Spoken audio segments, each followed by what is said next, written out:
पहली रोटी गौ माता के लिए और आखिरी रोटी स्वामी के लिए होती है।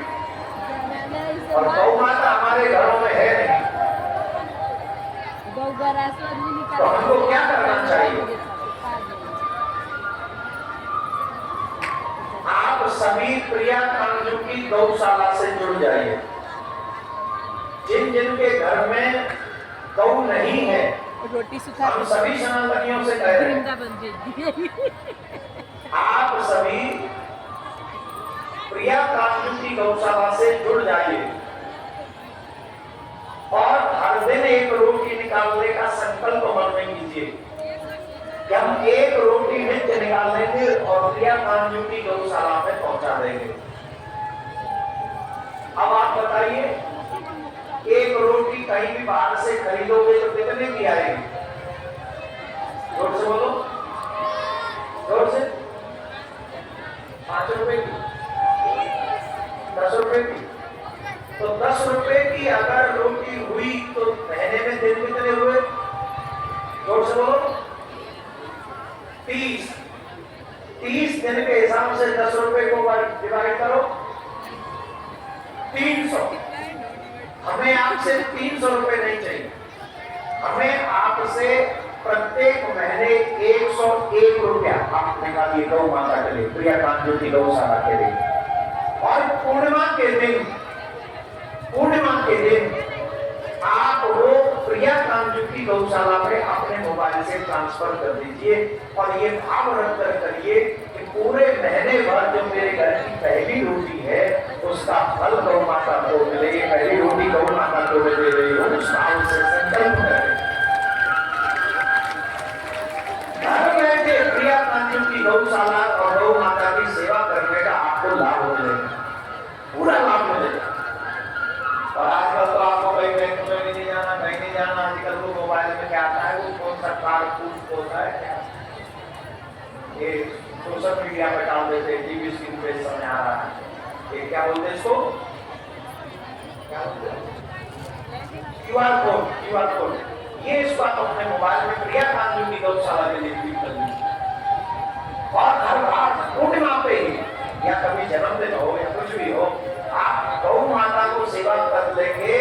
आप विश्वास मानिए, आप जहां हैं वहीं से सच्चिदानंद को प्रसन्न कर लेंगे, ईश्वर को प्रसन्न कर लेंगे। और राज जी, 100 रुपया क्या है, महीने का नहीं निकाल सकते? बोलिए, कौन कौन नहीं निकाल सकता? जो नहीं निकाल सकते आप बताओ।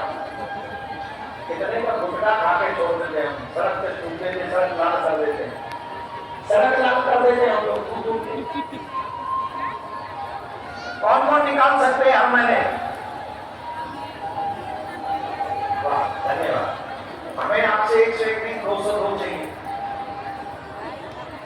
101 गौ माता की सेवा के लिए और 101 जो सनातन की लड़ाई हम लड़ रहे हैं सनातन न्यास फाउंडेशन से, उसके लिए, जिससे ये लड़ाई किसी के अभाव में रुक न जाए। और आप समझते हैं धर्म की लड़ाई के लिए ऐसी जंग भी लड़नी पड़ेगी जो हम लोगों को कभी पीछे हटने न दे, आगे बढ़ने को जाना चाहिए हमको। तो इसके लिए भी अपने धर्म की रक्षा, धर्म के प्रचार के लिए हमें 101 रुपया हर महीने निकालकर उस सनातन न्यास फाउंडेशन को भी देना चाहिए। सिर्फ 202 रुपए महीने से आप अपने सनातन को आगे बढ़ाइए, प्रार्थना करते हैं हम आपसे। राधे राधे बोलना पड़ेगा और हम आपको विश्वास दिलाते हैं आपके चवन्नी का भी प्रयोग हम अपने जीवन में नहीं करेंगे, आज तक किया भी नहीं, आज तक नहीं किया। आप लोगों ने जो भी धनराशि हमें जिस कार्य के लिए दी है उसी कार्य में लगाया और आज फिर आवश्यकता है आपकी। हे सनातनियों, इकट्ठे हो और सनातन को बचाने के लिए आगे बढ़ो। 101 रुपया धर्म प्रचार के लिए आप अवश्य हमें प्रदान करें और 101 रुपया प्रिया कांजू की गौशाला को प्रदान करें और 202 रुपया तो हर सनातनी अपने धर्म अपनी गौ के लिए निकाल सकता है। इतना गरीब कोई सनातनी नहीं है कि अपनी गौ माता के लिए और धर्म के प्रचार के लिए वो 202 रुपया भी ना निकाल सके, और न निकाल पाए तो भगवान तुम्हें सामर्थ्य प्रदान करे। हम तो यही कह सकते हैं। भगवान श्री कृष्ण ने कहा मैया मैं गैया चराने जाऊंगा, और भगवान श्री कृष्ण गाय चराने जाते। भैया ने कही लाला तू गैया चराने जा रहे हो, एक काम कर तू पावन में पनैया पहन ले, पावन में पनैया पहन ले। भैया बोली पनैया पहन के गैया चराने जा। कन्हैया बोले मैं पनैया नहीं पहनूंगा। अरे क्यों ना पहने हो पनैया? बोले भैया तू वो पनैया पहनाना चाह रही है तो एक काम कर दे। बोले कहा? बोले हर गैया को पनैया पहना। मेरे कन्हैया से कृष्ण भक्ति गौ भक्ति सीखिए। गौ भक्ति किसको कहते हैं? कृष्ण से सीखिए। आजकल हम लोग गौ भक्ति नहीं कर रहे हैं और इसीलिए हमारे घरों में अशांति आ गई है, द्वंद्व बढ़ रहा है, परिवार टूट रहे हैं। क्यों?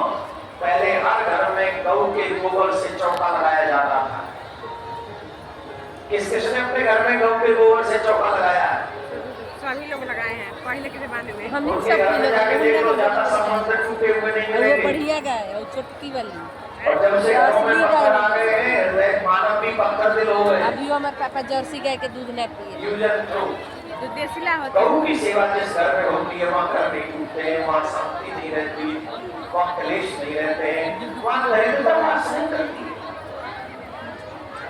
जिस घर की पहली रोटी नित्य गौ के लिए निकलती होगी, मैं विश्वास से कहता हूँ घर कभी दरिद्र नहीं होगा। 7 पीढ़ियों तक उसके घर में कभी भूखमरी नहीं आएगी। 7 पीढ़ियों तक।